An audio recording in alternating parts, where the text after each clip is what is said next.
Hi everyone, good morning. I'm Gautam from Team Captivix. Thank you for joining us for this webinar on Power BI by our data modeling and recording expert, Brandon Ray. He will help us understand more about Power BI as a tool today. So without much ado, over to you, Brandon. And thanks for the introduction. So as he said, I'm Brandon Ray, and I've been on the Power BI analyst on the Captivix team, and I've been doing this since really since Power BI came out six or 7 years ago, I guess at this point. So what we're going to do today is we're going to kind of have a practical session on Power BI and kind of walk through some of the real world applications and scenarios that you might run into as a data analyst or an IT department in general, or from a finance team as well. So a little bit about my background is that I started off life as a CPA, accountant, financial analyst, that person, and really kind of got inspired by Power BI and kind of the BI technology in general, and how that can save time for everyone, as well as just how that can really make you a better analyst. And then from there, it just kind of evolved into me doing that full time as opposed to doing true blue financial analyst stuff.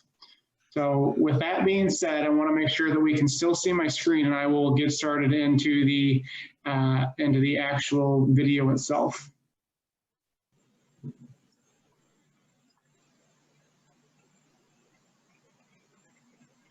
All right.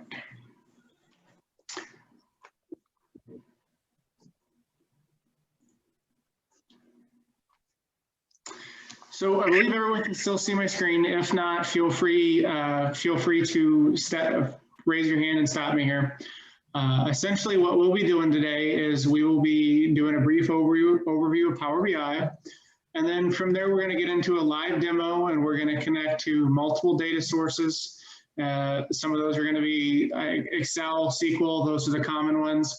You can certainly connect to a whole litany of different data sources that we're going to see, and we'll get into that. We'll get into that in just a second once we hop in there. And then we'll get into some common data cleanup scenarios, and I'm going to show you a couple different ways to do that. Much like Excel, there's multiple ways to do things, and both have their own merits. Then we're going to get into some dashboarding tips and tricks. Sorry, was there a question? Oh. All right. So we're going to get into some dashboarding tips and tricks. So some of those things are going to be how to leverage Power BI's drill down capabilities, as well as some of the hover over features. I'll show you some advanced ways to do that. And then from there, I'm going to talk a little bit about how Excel and Power BI is really a match made in heaven, and how those two work together as opposed to working against each other. Want to highlight that I know a lot of BI tools out there on the market today really pitch themselves as a replacement for Excel.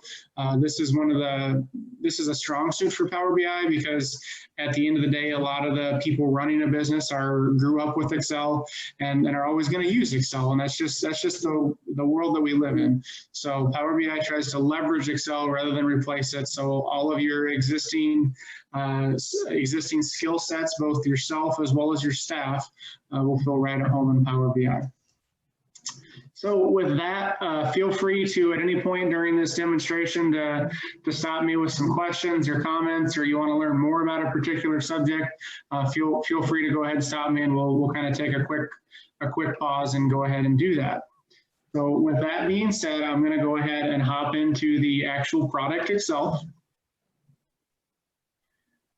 So what I have on my screen right now is a sample dashboard, kind of a generic tool demonstrator, you might say, to demonstrate Power BI's capabilities. So at the top, you've got all of your slicers where you can choose year to date, month to date, filter for salesperson, customer, class, item group, as well as item number. And as you can tell, if you haven't already read the title, this is mostly geared towards sales, but there's a lot of great features in Power BI for the supply chain folks, warehousing, whether you want to do financial analysis in here as well, or really anything and everything in between. Power BI can do. It's just that sales is a really good way to kind of represent the tool set and what it can do from a holistic feature. So off to the left, we have some various key high points. I always think of this as the elevator pitch that you might have if you're in a management role and you want to talk to the CFO on the way up to the office about something. These would be the things that you'd want to know and be aware of casually for a conversation if that situation ever arose. Off to the right in this section, this is really the body of the report. So at the top left of that section, you've got your traditional line chart, and then moving from left to right, you've got some item groups with some sales amounts in there, and then we've got some bar charts and some color coding in there. And then moving further to the right, all the way in the corner, we have a generic map visual where you can kind of lay everything out graphically and see that as well. So we can move this around. I'm just scrolling in with the ball on my mouse. Lots of ways to do this. We can kind of see where all of our sales are located regionally on a map there. So moving down to the bottom, you have your year-over-year sales. So this is where we're going to get into some of the time intelligence features of Power BI, and I'm not going to dive into that a whole lot today, but just want to make you guys aware of that in a second. And then moving to the right, we've got another bar chart here where we've got everything broken down by class and then customer, and then we've got our matrix chart here where you can see everything, how the relationship between sales amount and quantity, and then we've used some of the native Power BI machine learning to kind of plot some lines in there as well to give us a general trend line. So one of the neat things about Power BI versus Excel or a lot of other reporting feature tools out there is this little period calculation method that we can do. So right now we're looking at year to date, but very easily I can toggle this. And with a flip of a button, I'm going to look at month-to-date numbers, and you can see everything adjust accordingly. Some of these blanked out because there weren't sales for that particular month, which is the desired feature here. And then if I toggle back to this, I'll go back to the original data set. The nice thing about this is, especially from a financial reporting perspective, and really any kind of reporting the business is going to do, is that almost always you're going to look at numbers from a month to date and a year to date, or even a quarter to date perspective, depending on your different business unit. And that would require you to maintain 2 reports in a lot of cases, whereas with Power BI, you're just going to maintain 1 report. So there's some pretty big efficiency metrics that we can kind of leverage there to streamline the process and take a little bit of the reporting burden off of the teams. From here, we can filter this by customer. One way to do that is through a drop-down menu like this, or we could do class, and I'm just going to choose Australian here, and we can see everything filter accordingly. So now we're going to drill into that particular sales feature there. So I can take that off, and all of these work the same, so I really won't delve into that too much, but you guys kind of get the idea there a little bit. One of the features that I really wanted to touch base on is if I hover over this is going to kind of go ahead and replace the original tooltip with a more visual representation of that particular customer class here that we have. So right now, from a regional perspective, we're looking at Minnesota. And again, if I hover over this, it's only going to show me the items for that particular customer group. And then I've got my dollars for the current year, prior year, and then I've also added the variance and the variance percentage. So I've replaced that original tooltip with something a little more descriptive and a little more meaningful in case that's a desired effect. You'll notice as I scroll down here, as the fuzziness goes away and it loads the page, these numbers change to go ahead and match the individual group here. So pretty handy feature. I feel like it provides a lot of additional context and really allows you to leverage the tool set in itself without having to create a whole nother specific report. I know that gets very, very cumbersome, especially from an IT department, to maintain all those different layers and iterations of things. Something else that is also really nice is this drill down feature. So I'm going to look at quantity by class, and what I can do is I can go ahead and drill down on this, and I can expand this down to an individual customer. So these are all of the customers for that customer class. And if I just wanted to look at Aaron Fitz Electric here, I can right click on this and I can do drill through and go to my drill through report, and I can see all of the pertinent metrics for this particular customer, like so. And then if I wanted to go back to that, I can just click this guy, and then we're back to the original report. Just to reiterate that again, if I want to do central communications in this aspect, I can go ahead and do that. And then now we're going to be central communications. So you can kind of see it. You can get a lot of detail and do some quick analytics with Power BI in a fairly short amount of time. So with that, I want to take a quick pause before I get into the next part of the conversation, which is how did I set up the drill through, and how did I set up these tooltips? And then the other piece of that is I want to get into some data manipulation and how we might group customers. One example of that would be if we have customers that are keyed into the system wrong. Let's say we don't have any the clerk entering in the information. There's no safeguards for her to enter in multiple customers. So maybe one day she had a customer and she put 2 spaces between the words, or she misspelled it or something like that.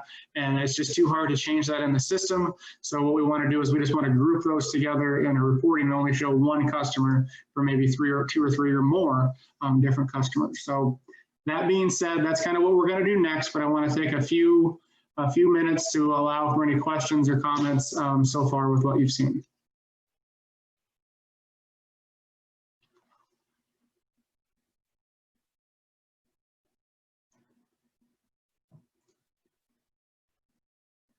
All right. So if there's no comments, I'm going to go ahead and move on to the actual demonstration section, and we can kind of get into the how-to as opposed to what actually happens at the end of the day. Sure. Yep. Is there a question? Well, I guess, Brendan, once you're done, we can all take the questions at the end, and maybe we can answer all the questions together. Sure. Yeah. All right. So right now, what I was showing you was Power BI is the web portal, which is the area where your end users would actually consume the report. But what I'm going to navigate to next is the actual underlying desktop application, which is where you build out all of the reporting features for Power BI. So this is the desktop application, and as you can see, it looks very similar in layout to what we saw on the dashboard. And again, that's by design, because this is what was actually created to publish up there. But now you can see that I've got a few more features in here, where I've got this field list and some visualizations and some things like that.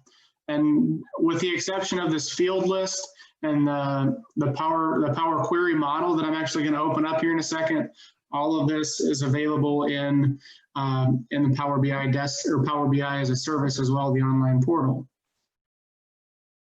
So the first on the agenda is going to be to group some customers together.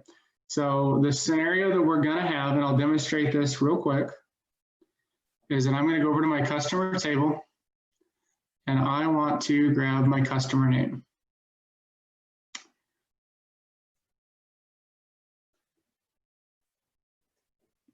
And if I scroll all the way down to the bottom, I have the scenario that I kind of outlined before.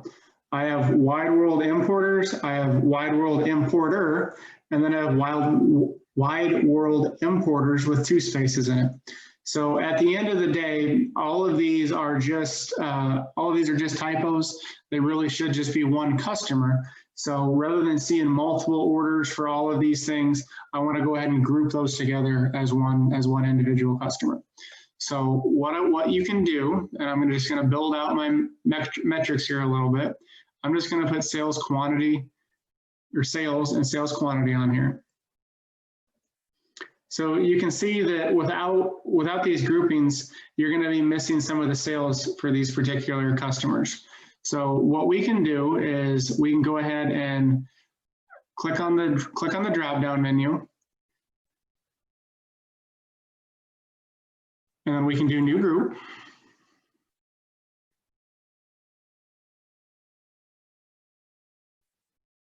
There it is. Computer's a little slow today for some reason. So on the left, these are all of our raw ungrouped customers. So what I did was I just scrolled down to the bottom, and then I'm just going to highlight all 3 of these. And then I'm going to click group. So it's grouped all of those together. I don't need quite as much information, so I'm just going to put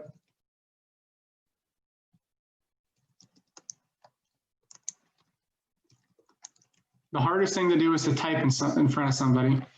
So I'm just going to call this worldwide import. And I'm just going to keep this customer groups. That's easy enough for me. And then I don't need this other group. What that's going to do is if they're not included in a particular grouping down here, it's just going to create another bucket that dumps everything into. So I'm going to ignore that feature for right now. And I'm going to go ahead and click OK. And if we notice over here on the right, this is going to populate a quick grouping over here. There it is. So now we've got customer groups. So the nice thing about this is the Power BI gives this little icon over here next to it that identifies it as a group. So you know that's going to be only in this model. And then we still have our normal base customer field. So what I can do is I'm going to click on my visual again. And then I'm going to get rid of, it's already done that actually, my fault. So now I have worldwide import, and instead of doing 69110, now it's combined those two sales numbers into one. So again, that's one way to do it. Very quick, easy feature to fix the common grouping problem that occurs in businesses. It doesn't matter what industry you're in, whether you're in manufacturing or you're going to do distribution, that's going to be a fairly common problem that you're going to have. Another way that you might fix that is to create a translation table in Excel. So again, you could use Excel, you could use Access, you can certainly use SQL. Any of those are perfectly valid tools for this scenario. And this would be if this situation happens a little more often, and you're constantly adding customers, or just stick with that scenario, this would be a more permanent solution to this. So what you could do is just create a table, add in your customer number here, and then we can create our customer name. I just put this one in there more just for tracking purposes than anything. And then I've got this master customer field here where I'm going to rename it wide world importers here. So what I'm going to do is I'm going to navigate back to Power BI. And just to reiterate the fact, I'm doing this in Excel just because it's the easiest way to do this for this demonstration. You could certainly do this in any tool that you wanted to, as long as Power BI can consume it. And to touch base on that real quick, Power BI can consume almost any data sources. Here's your common ones. And then if I go ahead and click on more,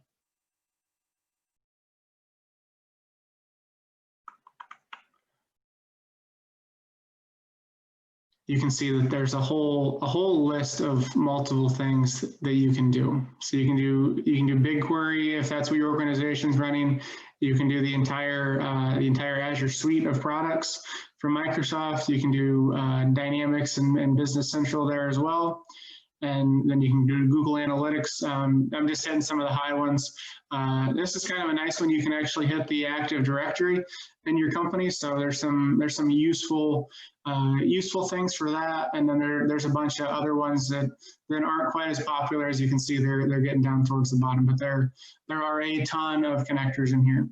And again, if there's not one already out there, you can always create a driver or an API platform for that. So that being said, what we can do is go ahead and import that table back into our data set. So what I'm going to do is I'm going to open up Power Query, which is a product within a product. So this is kind of your data manipulation tool and your data cleanup tool within Power BI itself. So if you don't have a data mart or a data warehouse, this would be a great way to go ahead and get started doing that.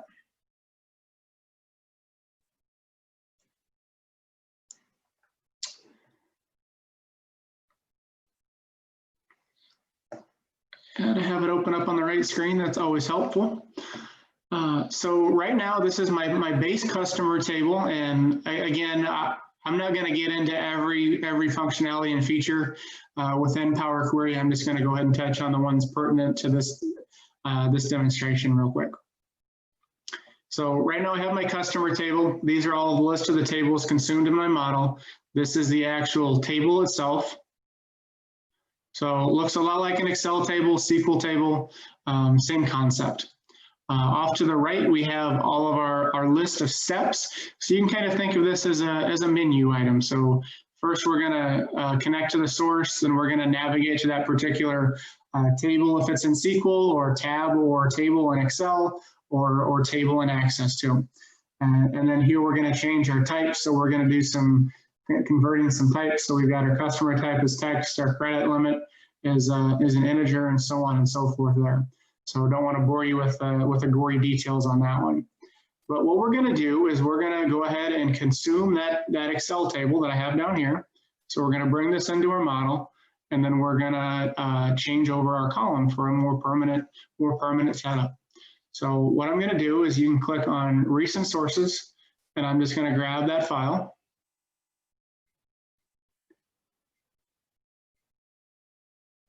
So that particular one I know is called the translation table here. So I'm going to click on that. It'll preview that. And then what I want to do is just go ahead and click OK. And then that's going to add this table at the bottom down here. And then from here, I have my translation table. So now what I want to do is I want to go back to my customer table, which again is what's going to be in the actual model itself. And I want to go over here to merge queries. So merge queries is the same as doing a join if you're used to SQL. It's the same as doing a VLOOKUP from table to table if you're used to Excel. So the keys on my table are customer number. And again, this is the customer table. And then down here is that translation table that we just brought in. So these are the two fields that I want to join on. So it's going to say that the selection max 3 out of 104. Which is correct because I don't have the rest of the customers in here. Real quick feature of Power BI to point out is that you can join on more than one column. So if I wanted to join on customer, I could do that, and you'll notice now there's a 1 and a 2 next to these. So, or you can do three of these. It doesn't really matter. It's really unlimited. So for this particular setup, I don't need all of that. So what I want to do is just go ahead and get rid of these. And since I only have 3 columns, I'm just going to go ahead and cancel this real quick. So what I want to do is go back into merge queries, click on customer number, bring in my translate table, and then I'm going to click OK. So what this has done is it's added a new column off to the right over here. That's going to be a list of all my tables. So now what I want to do, and you'll also notice that it added a new step over here. So what we want to do now is I want to go ahead and expand out all of these tables. So these are a list of all of my tables in here. I don't have to bring them all in, but I certainly can if I want to. So, and then what the default feature of Power Query is that it's going to append that translation name. So that's the table name. So it's going to be translation.customer number, translation.customer, et cetera, et cetera. So I don't really need all of that for this particular use case, but so I'm going to uncheck that. And I almost always do that just in general whenever I'm working with Power Query. So what I want to do is uncheck all of these, and I just want to bring in the customer name. So we've got all of these nulls because it wasn't able to join, and then I've got my 3 fields that it was, right? So and actually I brought in the wrong one, so I'm going to go ahead and open this up again. I can just double click that, and I want to grab the master customer one. So now you'll see all of these have the same name, so it'll be a lot easier to group those in my report from now on. But I can't quite use this master customer column, so what I need to do is go ahead and do create another conditional column and get rid of these. So what we're going to do is I'm going to click on Add Column, and then I'm going to use this conditional column over here. So what we're going to do is we're going to name this Master Customer 2.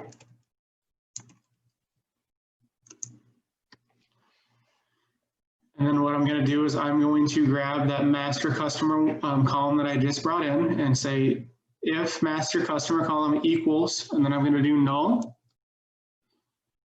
So if it's null, what I want it to do is grab a column. And that column I want it to grab is the customer column. If it's not null, what I want it to do is just use the current field in the master column. So just to point out, you can put numbers in here. So if you wanted to replace values, or you wanted to have much more advanced logic, you can certainly do that as well. So what I'm going to do is just go ahead and do that for this purpose. So we can see that all the null values got replaced with the value from the customer column, and these three items had a value, so they stayed the same. So our if statement worked as intended. The great thing about Power BI is there's a really nice user interface, so everything is point and click in here for the most part. However, if you want to go ahead and create some more advanced columns, what you can do is just do custom column. And then from here, you can actually leverage all of the capabilities of the M language, which is the underlying language of Power Query. And you can freehand type all of this to create much more advanced logic and tailor it to exactly suit your business need, whatever that may be. There's a ton more features in here, but at the end of the day, the nice thing about this is that it is relatively simple, and it is point and click for the most part. Well, one other thing to kind of bring up in here is you can click on View and then do Query Dependencies. I'm sure everyone can see that with their eagle eyes. But you can see how everything is linked together within the data source in here. So you can see that this is my, I'll get there in a second. So this is my source file, and then I'm going to load these 4 tables, and that the customer table is dependent on the translation table to go ahead and run. So you can kind of trace your data sources back really easily. So when you combine this query dependencies tool to see how the data flows from the source systems, as well as these steps over here on the right, you kind of have a self-documenting data source. So that's a really handy feature. I know whether you have a data warehouse and you're using SQL, or everything's kind of homegrown and kind of spread out all over the place, it can get very overwhelming where you're actually getting the data, especially if you're going into a meeting. There's a question on the number. Where did we get this? How did we arrive at these numbers? This will really allow you to go ahead and answer that question very, very fast. So with that, I hit the wrong button there, but what it's going to do is we went ahead and did all of that to go ahead and bring in that master customer column, and it's going to go ahead and load all of those features into the customer table. So now I've had the master customer and I have the master customer 2 in there, which is great, but I don't really need to see this master customer anymore. Remember, that was the one with all of the null values. And if I had a question on that, what I can do is I can go back to my tables, select my customer table. I can scroll all the way to the right. And I can see that this master customer column doesn't really do me a lot of good. So what I want to do is I want to hide that guy. So I'm just going to go ahead and click on this, and I'm not going to delete it because you could delete it, but for this particular instance, I'm just going to hide it in the report. So now, whenever I go back to my visual platform over here, I'm not going to see that. I just see master customer 2. So that's one way to do that. And then if I'm just going to duplicate this visual real quick in the interest of time and simplicity, and then I'm going to drag that over here. So this is still leveraging the customer groups, which is wonderful, but I want to go ahead and swap that out for my customer. And then we got the same number as before. It's just this would be a little bit more permanent and a little bit more structured response to how we fix these. So again, multiple ways to go ahead and skin this particular cat, but both work really well. And these are both a really common feature that you're going to run across a lot with Power BI and just doing general data cleanup, regardless of if it's Power BI or not. Moving on real quick, one of the things that I had shown earlier was on the sales dashboard. When I hover over this, I made a tooltip. So this is a really handy feature in Power BI, and it's a way to really make a great tool look even more sophisticated and kind of get that wow factor in front of your colleagues as well as your boss. So the way that you want to do that is you want to go ahead and create a new table like this, and I'm just going to go ahead and start from scratch just to kind of walk this through all the way. So I'm just going to call this Tool 2. Real fancy naming convention, I know. And then before you do anything, what you want to do is go over to your paint roller. And then we're going to do page information, and we're going to turn the tooltip on over here. And then my page size, what you want to do is you want to keep this as tooltip. So what that's going to do is it's going to give you that more abbreviated window to kind of work in. Now, if you want a lot of information to display, you could certainly do this as a full page and even display multiple visuals if you want. There's nothing wrong with that. I just find that sometimes that can be a bit overwhelming. So I go ahead and I generally like to use this tooltip approach. So from here, you're just building a normal visual. So I'm just going to go back to my tooltip, and I'm just going to grab this visual and just plop it in there. So it's going to look like that, except if you noticed, it doesn't look like that. I have all of these blank measures, right?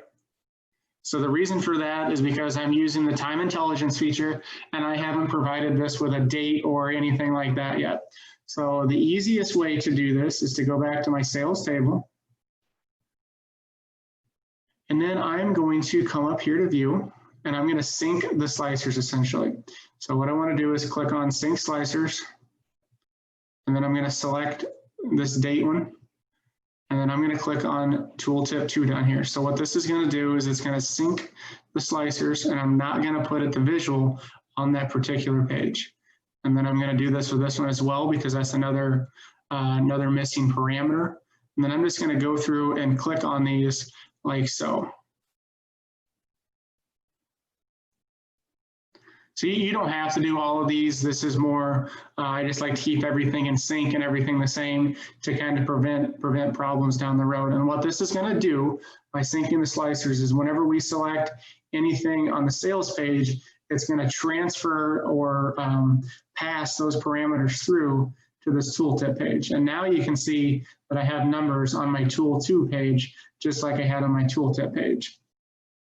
So next thing that we need to do is, now we've made our visual on the report page, and now I need to go ahead and provide it some fields to go ahead and use. So so generally what you want to do are the fields that we are going to use on the report. So in this case, we have sales here. So I want to go, or sales current year and sales prior year. So generally those are going to be the fields you're going to put on your tooltip tab. So what we're going to do is go down to my table down here, and then I'm going to grab these 2 fields and put on my tooltip. And if you wanted to do this with anything else, you certainly could do that as well. I'm going to go ahead and change this visual real quick and take off the variance pieces here, just to kind of show you this actually in action. And then I'm going to go ahead and give it this bar chart like this. Just in the interest of time here, we're going to kind of run with it. I know this isn't particularly meaningful, but it'll work really great for our demonstration here. So then I'm going to go back over to sales. And then I'm going to click on set visual that I want to layer that tooltip in. So what I'm going to do is I'm going to go down to the tooltip section, and you can turn that on if it's not already. And I'm just going to change it to default real quick. So by default, it's going to do this.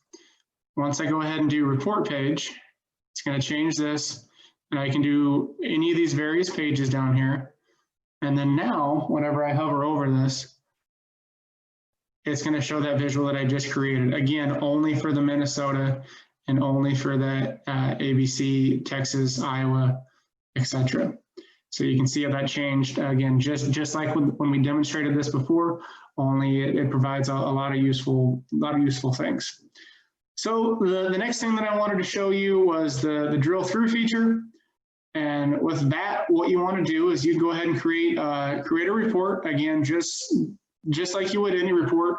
There's really no special magic there that happens. And then all you want to do is you just want to drag a field on this drill through fields. So this one's going to be quantity. So I put that in values on accident, so we'll get rid of that. So again, Power BI has that native feature where you can just click on everything. I generally find it more useful and less problematic, I should say, to just go ahead and put it where you want it and not let it kind of decide for you. So again, we put that on there. And with that being said, all you have to do now is whenever I click on this, I'm going to expand this out real quick. And then I want to drill in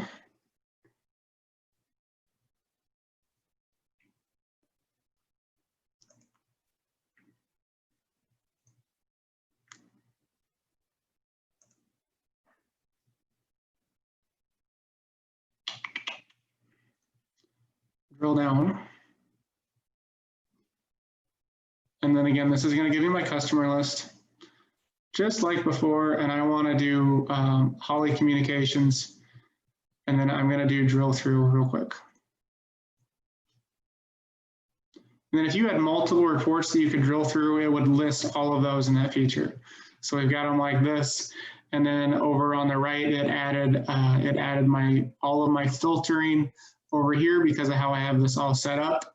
And then if I ever want to go back, I want to remove the Holly Communications filter, I simply click clear on the filter, which is a feature I'm assuming that everyone is already aware of in Power BI, so I won't really touch on that. And again, if I want to go back, I can just click this back button. And we'll be back to the original tab here.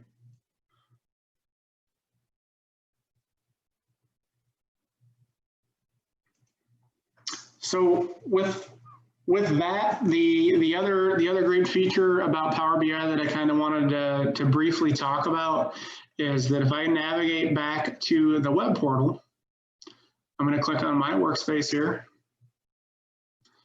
And this is going to give me a list of all of the various things that I have uploaded into my workspace.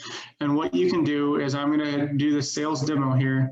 And if I click on these three ellipses, I can analyze this in Excel. So what that's going to do is that's going to connect Excel to my Power BI model that I just created, and from there I can do all of my normal Excel analytics that I want to do. So if I want to manipulate the data or anything like that, I can leverage every single feature in Excel that I'm already used to using. And the great thing about that is that you're connected to the same data source, so you've got the same version of the truth. All of the measures, all of the time parameters can all be the exact same as Power BI. So if you're walking into a board meeting, you can have this ready, and you can answer any questions they might have right on site as they're asking them, as opposed to saying, well, we're not quite sure about X, Y, and Z. Let me get back to you, and I'll have my team email you. Well, now you can go ahead and do that right there in front of them and kind of have that conversation. So that really speeds up the entire process of getting that work done. So So that being said, those are really the key practical features that I wanted to go ahead and show you with this iteration of Power BI in this webinar. So with that, I will go ahead and open it up to any questions or comments, and feel free to expand that out if you've got a problem that you've kind of encountered that you maybe need some advice on or anything like that, and we can hopefully get those questions answered for you. All right. Thank you so much, Brandon. That was extremely insightful. Looks like we already have one question, and I would request everyone else to ask Brandon some direct questions as well if they have any. So, Brandon, as you can see, Sadhna is asking a question. She says, "How did you get to sync slicer window?" Okay. So And what you also, if I'd like to request Sadhna to elaborate a bit on that question, and you guys can have a chat. Sure. Yeah, you were showing us the tooltip. So when you, from the tooltip, can you show how you got to the sync slices window? The tooltip is not the default option. You showed us that you could go to another page and do the tooltip, right? Yep. So what we're going to do with the tooltip is we're going to create another visual, right? And then what we need to, or another report page essentially with some visuals on it. And what you need to do is you need to pass the parameters from the base or the main reporting page through into that tooltip page, just like you would with SSRS or a crystal report or anything of that nature, right? So the way to do that is to click on View, and then what you can do is click on Sync Slicers, and then that's going to open up this additional pane over here. And then from here, what you have to do is click on the actual slicer that you want to sync. In this case, it's going to be the date filter here. And then I just click on Tool 2 because that's the page that I want to work on. And this column is going to be represent if it's going to sync the slicer on that page. This column with a little I is going to be whether it's going to be visible on that page. You certainly can do some advanced options down here and do that. I just typically don't use this. The native default features are enough. Does that answer your question? Yes, it does. Thank you.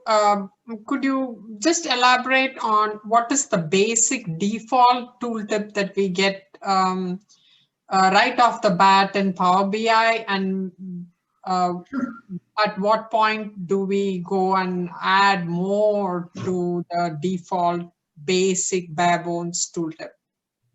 Yep. So right now, if I hover over this, I'm going to see that tooltip that I use, right? So this is really useful if you want to add some additional context to this particular measure or what you're trying to view. A lot of that is really going to be dependent on how your organization likes to see the data. A lot of the companies that we've worked for as consultants, and both of the ones that I've worked for internally as well, is that, you know, typically they're gonna look at this and be like, okay, it looks like Illinois and Missouri are down this year. I want to know why. So what typically where that conversation will lead is what units were driving that, or what customers were causing the year-over-year variance. So I can see really fast that this first one here, Cantana, is the one that's really driving that particular sales just by hovering over that. If I were to just use the native tooltips,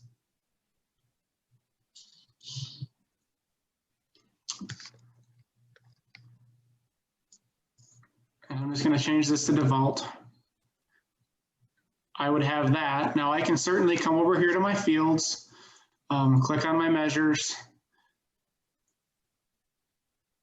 and I can add all sorts of things into this tooltip table, right? I can add, I'm just randomly grabbing stuff at this point. So I can grab all of that, and it's going to layer in all of that information, right? But I don't have any additional context as to what is actually driving that particular year-over-year change. So that's how I always use the tooltips. Certainly, sometimes this native tooltips is more than enough, but sometimes you want to have a little more detail. Okay, so you did it under the access mode. When you dragged and dropped it under tooltips, it was in access, not in the format mode, right? How did I get to this default one, or what's the? Yeah, you were in the default one when you were in the access. You know, there's that paintbrush, which is format. Yep. And the other one is access. So when you just dragged and dropped, you were in the access mode, right? Yep, exactly. Okay. So I can clear all of these off of here, and I'm just grabbing my fields and putting them on here. So it'll be like that.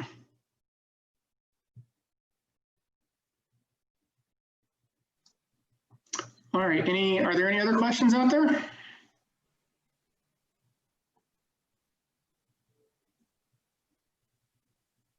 All right, so seems like that winds up the Q&A.